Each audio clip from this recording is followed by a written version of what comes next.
the producer said. Faster. Ace Frehley lowered his guitar and walked out of the studio. No one thought he'd come back. The session had been going for 6 hours. Studio B at Electric Lady in Manhattan. November 1978. Fluorescent lights humming overhead. Coffee going cold in paper cups. Cigarette smoke hanging in the air like unfinished sentences. Ace sat on a stool facing the control room glass, his Les Paul across his lap, headphones half on. Behind the glass, producer Eddie Kramer leaned into the talkback mic, his voice crackling through the monitors. Let's go again from the top. And Ace, pick up the tempo on the bridge. We need energy. Ace didn't respond. He adjusted his guitar strap. Checked his tuning. Waited for the count-in. The backing track started. Drums. Bass. Rhythm guitar already laid down. Ace came in right on cue, his lead line weaving through the arrangement like it had been there all along. Smooth. Controlled. Exactly the tempo he'd played at the first 4 takes. 30 seconds in, Eddie's voice cut through again. Stop. Ace, you're dragging. We talked about this. The bridge needs to build. It needs to move. Ace took off his headphones. Set them on the stool. Stood up. Unplugged his guitar from the cable. And walked toward the studio door. Eddie shot up from his chair in the control room, hands raised. Ace, where are you going? We're not done. Ace didn't turn around. Didn't answer. Just pushed through the heavy studio door and disappeared into the hallway. The engineer looked at Eddie. The bassist, a session player hired for the day, looked at the drummer. No one moved. No one knew what to do when Ace Frehley walked out. Because Ace Frehley didn't walk out. He didn't argue. He didn't explain. He showed up, he played, he left when it was done. Walking out meant something was wrong. Deeply, fundamentally wrong. Ace didn't defend himself. He never did. To understand what happened in that studio, you need to understand what happened 3 months earlier. September 1978. Kiss was at a crossroads. 4 solo albums released simultaneously, an unprecedented move in rock history. Paul's album. Gene's album. Peter's album. Ace's album. Each member finally free to make the music they wanted without compromise or committee. The press had been brutal. Ego project. Cash grab. The beginning of the end for Kiss. Critics predicted all 4 albums would fail, that the band was overreaching, that solo work would expose the limitations of musicians who succeeded only as a collective. Ace's album dropped first. Space Ace. The oddball. The guy in the silver makeup who rarely spoke in interviews, who seemed more interested in his guitar effects than promoting records, who let Paul and Gene handle the talking. Critics expected the worst from him. A novelty record. Gimmicks and guitar tricks covering up a lack of real songwriting. They were ready to dismiss it before the first note played. Then, New York Groove happened. A cover song, originally by a forgotten British glam band, transformed into something entirely new. Ace's version was slower than the original. Groovier. Patient. It didn't rush to the chorus. It let the verses breathe. It trusted the listener to stay with it. Radio programmers loved it. Fans loved it. The song climbed the charts steadily, methodically, reaching number 13 on the Billboard Hot 100. Higher than any song from Paul's album. Higher than Gene's. Higher than Peter's. Ace Frehley, the quiet one, the spaceman, the guy who never fought for the spotlight, had the biggest solo hit. And he hadn't said a word about it. No big interviews. No promotional push. The music spoke. That was enough. But success created a new problem. Pressure. Expectation. Labels and producers who suddenly saw Ace differently, not as the guitar player who needed managing, but as a potential solo star who needed to be pushed, shaped, commercialized. Eddie Kramer had worked with Jimi Hendrix. Led Zeppelin. He was a legend in the studio, and he'd been brought in to help Ace capitalize on the New York Groove. success with follow-up material. Eddie's approach was simple: make it bigger, faster, more commercial. Take Ace's instincts and amplify them into radio-friendly hits. Turn the spaceman into a star. But Ace didn't want to be a star. He wanted to play guitar the way he heard it. And what he heard wasn't fast. Subscribe and leave a comment, because some moments only make sense when we remember them together. The song they were recording that November night was called Fractured Mirror. An instrumental. No vocals. No lyrics. Just Ace's guitar telling a story in notes instead of words.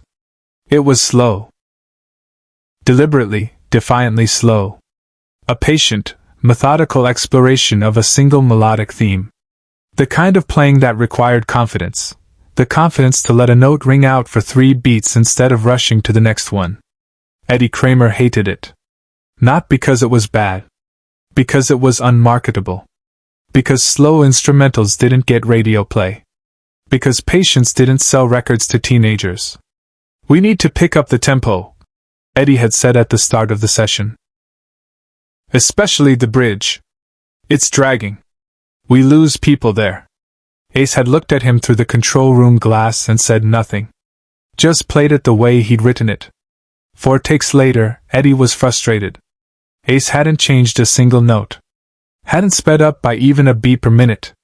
Played it exactly the same way every time, like the tempo was carved into stone and no producer's suggestion could alter it. "Ace, you're not listening," Eddie said after take 4. "I'm telling you, this won't work at this speed. We need energy.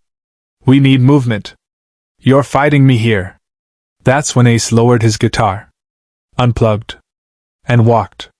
The hallway outside Studio B was dim and quiet. Ace stood there with his Les Paul hanging from his shoulder strap, his back against the wall, eyes closed. He didn't look angry. He looked tired. Tired of people who heard music differently than he did telling him he was wrong. Tired of producers who valued commercial potential over artistic truth. Tired of the assumption that fast equals good, that energy equals quality, that patience equals dragging. He'd spent his entire career in Kiss being told what to play. Gene and Paul made the decisions. Wrote the hits. Controlled the direction. Ace showed up, played the parts, wore the makeup, and collected his check. The solo album was supposed to be different. His vision. His speed. His silence translated into sound. And now, 3 months after proving he could succeed on his own terms, here was another producer telling him to rush. Ace opened his eyes, looked down at his guitar, and made a decision. He walked back into Studio B. Eddie stood up in the control room, relief washing over his face. "Okay, good. Let's talk about this. I'm not trying to change your song, Ace. I just want to help it reach people." Ace plugged his guitar back into the cable. Put his headphones on. Sat on the stool. "One more take," he said. First words he'd spoken in 20 minutes. Eddie nodded. "Great. And if you could just—" "One more take," Ace repeated. "The way I wrote it." Eddie paused. Looked at the engineer. Looked at the session players. Everyone in that studio understood what was happening. This wasn't a negotiation. This was a line. Eddie leaned into the talkback. "Ace, I respect your vision. But I'm telling you as someone with experience." "Roll tape," Ace said. Eddie stared at him through the glass. Ace stared back. No anger. No defiance. Just calm, absolute certainty. Away from the spotlight, Ace made a choice no one expected. The engineer hit record. The backing track started. Ace came in on cue. Same tempo. Same patient, methodical phrasing. The bridge that Eddie wanted faster, Ace played it exactly as he'd played it the previous 4 takes. Every note given space. Every phrase allowed to breathe. But something was different this time. Ace closed his eyes. Stopped thinking about the control room. Stopped thinking about Eddie's notes, about commercial potential, about what radio would play. He just played. And in that playing was everything he couldn't say with words. The loneliness of being misunderstood. The frustration of having your vision questioned. The quiet determination to trust yourself when everyone else is telling you you're wrong. The song built slowly. Painfully slowly by commercial standards. But it built with intention. With architecture. Each section layering onto the last, creating something that rushed playing would have destroyed. In the control room, Eddie Kramer leaned forward, his hand moving toward the talkback button, ready to stop the take and try again. The engineer, a young guy named Marcus who'd worked with Ace before, touched Eddie's arm. Shook his head slightly. "Let him finish," Marcus whispered. Eddie pulled his hand back. Ace played through the bridge. The section Eddie wanted faster. It hung in the air like smoke, each note suspended in time, creating tension not through speed but through patience. Through trust that the listener would wait. And then the resolution. The final section where all the patient building paid off. The melody returning transformed, deeper, richer for having taken its time to arrive. Ace played the last note. Let it ring. Didn't cut it off. Let it fade naturally into silence. He opened his eyes. Took off his headphones. Unplugged his guitar. And looked at the control room. What followed silenced everyone in the room. Eddie Kramer sat perfectly still, staring at the mixing board. The tape was still rolling. Marcus hadn't stopped it because no one had told him to stop it. The silence in the studio stretched out. 5 seconds, 10 seconds, 15. Finally, Eddie leaned into the talkback. His voice was different now. Quieter. That's the take. Ace nodded once. Started packing up his guitar. Wait, Eddie said. Ace, hold on. I need to. He trailed off. Tried again. I heard what you were saying. With the playing. I heard it this time. Ace stopped packing. Looked up at the control room glass. Eddie stood, walked out of the booth, came into the studio. He pulled up a stool, sat across from Ace. Man to man. No glass between them. I've produced a lot of records, Eddie said quietly. Worked with some of the best. And I thought I knew what worked. Fast, energetic, commercial. But what you just played. He shook his head. You were right. Speeding it up would have killed it. The whole point is the patience. The space between the notes. That's where the emotion lives. Ace didn't say anything. Just listened. I'm sorry. Eddie continued. I was hearing it wrong. You weren't dragging. You were telling a story that needed time to unfold. Ace looked down at his Les Paul. Ran his thumb along the fretboard. When he finally spoke, his voice was low, measured. I don't play fast to prove I can play. I play what the song needs. This song needed to breathe. Eddie nodded. It did. And it does. That's the master take right there. We're not touching it. The session players, bass and drums, who'd been sitting silently in the corner, started packing their gear. The bassist paused, looked at Ace. Man, that was something. I've never heard anyone play with that much restraint and make it sound that powerful. Ace gave a small nod. Not prideful. Just acknowledgement. Marcus, the engineer, called from the control room. Eddie, you want me to do any punch-ins? Any fixes? No, Eddie said, standing up. It's perfect as is. Leave it alone. Ace finished packing his guitar into its case. Clicked the latches shut. Eddie extended his hand. Ace shook it, brief, firm. Thank you for walking back in, Eddie said. Thank you for listening, Ace replied. Share and subscribe. Some stories deserve to be remembered. Fractured Mirror was released on Ace Frehley's second solo album in 1979. It became one of his most beloved tracks, not a hit single, but something deeper. A song guitarists studied. A song that proved silence could be louder than speed. Years later, Eddie Kramer would tell the story in interviews.